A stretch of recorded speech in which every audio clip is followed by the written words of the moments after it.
Assalamualaikum warahmatullahi wabarakatuh. Jumpa lagi dengan Buru TV. Kali ini Buru TV akan mengabarkan tentang reshuffle kabinet. Ada 6 wajah baru dalam kabinet Jokowi kali ini.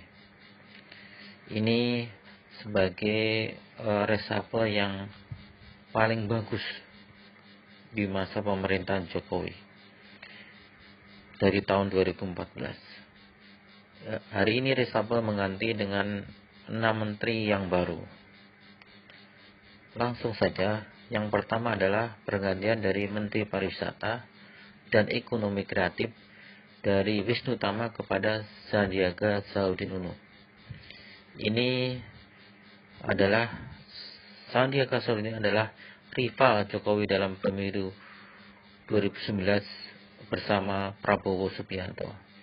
Tapi kali ini Sandiaga Uno akhirnya masuk ke dalam kabinet Jokowi Ma'ruf sebagai Menteri Pariwisata dan Ekonomi Kreatif. Jadi ini semacam reshuffle rekonsiliasi. Jadi karena dari lawan menjadi kawan. Dan Sandiaga Salahuddin ini adalah seorang menteri yang terkaya dalam reshuffle ini, dan kekayaannya hampir sebesar 5 triliun. Ini menjadikan Sandiaga adalah menteri yang terkaya daripada ke-6 menteri yang baru. Dan Sandiaga ini diberi waktu 1 tahun oleh Bapak Presiden untuk membenahi pariwisata yang jelas terkena dampak besar dalam masa pandemi ini. Sandiaga ini juga merupakan kawan karib dari Menteri BUMN Sandiaga Erick Thohir. Jadi di sini ada trio yang dulu dari zaman SMA bersama-sama, yaitu Erick Thohir dan menteri yang baru, Menteri Perdagangan yang menggantikan Menteri Perdagangan yang lama, yaitu Agus Supramanto.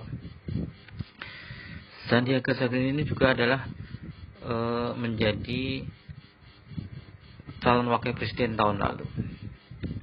Terus yang kedua adalah penggantian dari Menteri Kesehatan dari Dr. Terawan kepada Budi Gunadi Sadikin atau terkenal dengan sebutan BGS ya. Ini juga fenomenal karena ini adalah menteri pertama yang tidak berlakang kesehatan. Jadi ini Pak Menteri BGS ini adalah lulusan ITB, teknik nuklir kalau nggak salah ini. Jadi ini adalah fenomenal karena ini adalah menteri yang pertama, atau mungkin kalau di Indonesia ada yang kedua. Karena dulu sebelum zaman pemerintahan Bung Karno ada seorang menteri kesehatan yang tidak berlatar belakang kesehatan. Ini sudah menjadi polemik, tapi ini akan kata seorang pengamat adalah ini memberikan sececah harapan. Karena Menteri Kesehatan tidak harus bisa menyuntik. Karena apa yang dibutuhkan seorang menteri adalah seorang manajerial. Dan ini adalah sosok yang paling tepat untuk menggantikan Menteri Terawan yang selama ini kinerjanya disorot sangat kurang sekali. Jadi hampir memang secara umum Menteri Kesehatan harus memang dirasepel. Dan ini adalah sosok yang beliau ini juga adalah sosok bankir. Jadi dia mantan direktur Bank Mandiri dan juga mantan direktur Inalum. Jadi secara manajerial sangat kompleks lah untuk memanage dalam kondisi saat ini. Dan beliau juga adalah menjadi wakil ya, salah satu wakil dalam tim percepatan ekonomi dalam kondisi pandemi ini. Dan menurut sebagian pengamat ini sosok yang tepat untuk menggantikan Menteri Terawan yang selama ini mungkin kalau kita lihat jarang muncul di media ya dalam rangka pandemi. Hampir sebagian responden ini mengharapkan memang Menteri Kesehatan diganti. Dan ini adalah sosok yang tepat untuk memanage dalam kondisi pandemi COVID ini. Dan Budi Sargin ini adalah mempunyai kekayaan hampir jadi 161 miliar. Wes, banyak juga ya. Ini adalah menteri yang kaya juga. Jadi secara finansial ini menteri yang kaya karena kekayaannya hampir 161 miliar ini. Dan menteri ini adalah bukan berasal dari partai politik. Jadi mereka ada, kalau istilahnya adalah menteri dari jalur profesional. Terus yang paling minimal juga adalah pergantian dari menteri sosial, dari Yuliani Batubara kepada Ibu Trisma Harini. Jadi ini termasuk yang fenomenal. Jadi termasuk pergantian berbobot karena Ibu Tri Risma Harini adalah mantan wali kota Surabaya yang sangat terkenal dan mempunyai track record yang baik di Indonesia maupun dunia internasional, karena pernah mendapat penghargaan sebagai wali kota terbaik di dunia. Jadi salah satu wali kota terbaik di dunia yang secara psikologi dia terkenal dalam kemungkinan adalah kesannya galak tapi tegas ya. Ibu Trisma ini ada juga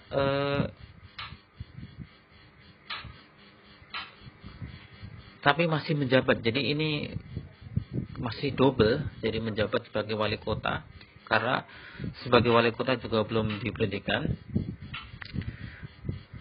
Jadi masih menjabat double. Jadi sambil menunggu keputusan Departemen Dalam Negeri untuk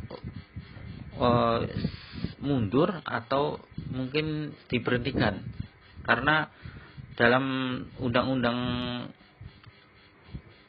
itu tidak boleh seorang menteri merangkap dua jabatan. Dan Bu Risma ini mempunyai kekayaan hampir sekitar, kalau di dalam laporan kekayaan penjara LKPN ini hampir kekayaannya hampir 7 miliar. Jadi dan Ibu Risma ini adalah salah satu juga ketua DPP PDI Perjuangan. Jadi ini secara sistem atau secara kementerian ini mewakili sebagai wakil dari partai. Jadi menggantikan menteri yang lama, menteri sosial yang lama, yaitu Bapak Yuliani Batubara yang kemarin tersandung korupsi. Jadi ini suatu tugas yang berat untuk menteri sosial. Istilahnya kemarin pertama-tama komitmennya adalah akan bersih-bersih di Kementerian Sosial. Walaupun kalau kita ingat dulu zaman Gus Dur, Kementerian Sosial itu pengennya dibubarkan. Kenapa? Karena disitulah banyak tikus-tikus menggerogoti, bahkan sampai tikus-tikus itu ibaratnya sudah menguasai lumbung. Maka waktu itu Gus Dur ingin membubarkan Kementerian Sosial karena di situ sudah dikuasai oleh tikus-tikus yang hampir penuh menguasai lumbung. Jadi ini Bu Risma ini juga jadi menteri perempuan dari ke-6 menteri yang reshuffle tahun ini. Terus selanjutnya adalah pergantian menteri KKP.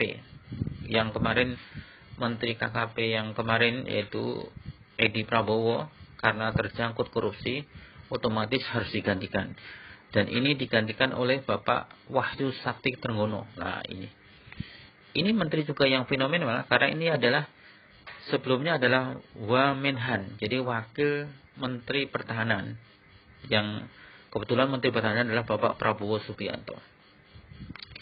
Ini menteri yang fenomenal karena sebelumnya jadi menteri dia adalah seorang pengusaha, yaitu pengusaha BTS. Jadi kalau orang bilang ini namanya Raja Menara.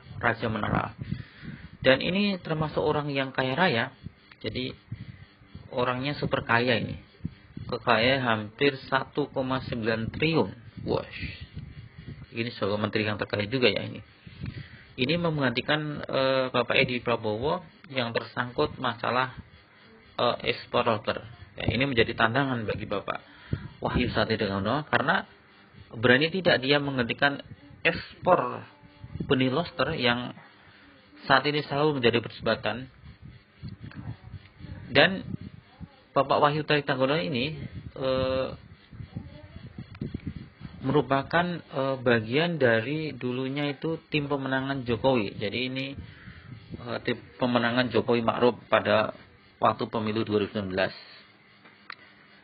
Dan dia jadi secara reshuffle dia masuk melalui jalur profesional. Jadi karena mereka adalah seorang pengusaha yang sukses ya di bidang menara, jadi termasuk jalur profesional untuk masuk dalam kabinet ini. Terus selanjutnya adalah yang terakhir Muhammad Lutfi. Nah ini adalah seorang muda. Jadi dia kembali kepada pos lama. Jadi ini menggantikan Menteri Perdagangan sebelumnya Agus Sumarmanto dari Partai Kebangkitan Bangsa. Dan ini menteri yang dulu zaman SBY. Jadi zaman SBY itu sebagai kepala BKPM. Jadi sebagai kepala BKPM dan Menteri Perdagangan. Jadi ini sebelumnya kembali kepada pos lama. Dan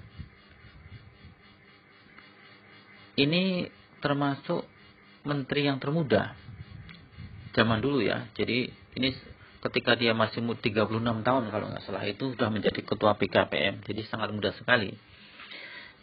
Jadi ini juga istilahnya teman lama dari Erick Thohir dan Sandiaga Salahuddin Uno. Jadi mereka bertiga reuni di dalam kabinet Jokowi Ma'ruf. Dan Menteri Lutfi ini kekayaannya hampir di atas 100 miliar juga. Jadi kaya juga ya ini. Beliau adalah mantan duta besar Indonesia berkuasa penuh di Amerika Serikat. Jadi kalau secara teoritis Menteri Lutfi ini istilahnya sangat berpengalaman ya, karena sudah menjadi menteri gantian dahulu. Dan ini mungkin diklaim juga oleh Partai Kebangkitan Bangsa ada mewakili Partai Kebangkitan Bangsa.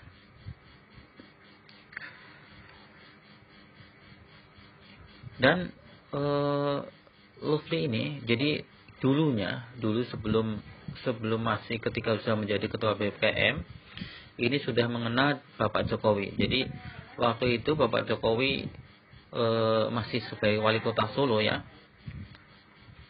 Dan selanjutnya menteri yang mungkin fenomenal. Jadi menteri fenomenal karena ini menteri yang sangat fenomenal, yaitu Menteri Agama.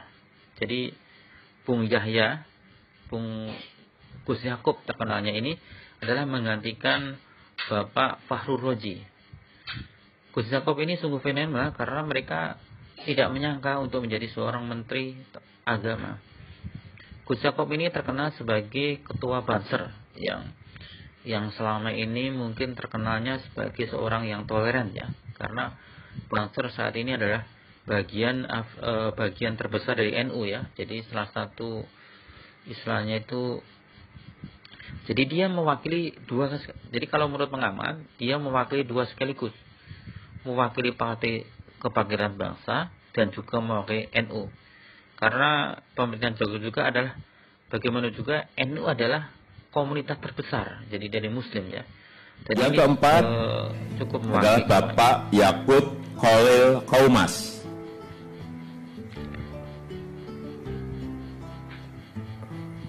Beliau adalah tokoh Muslim, ketua PT GP Ansor, dan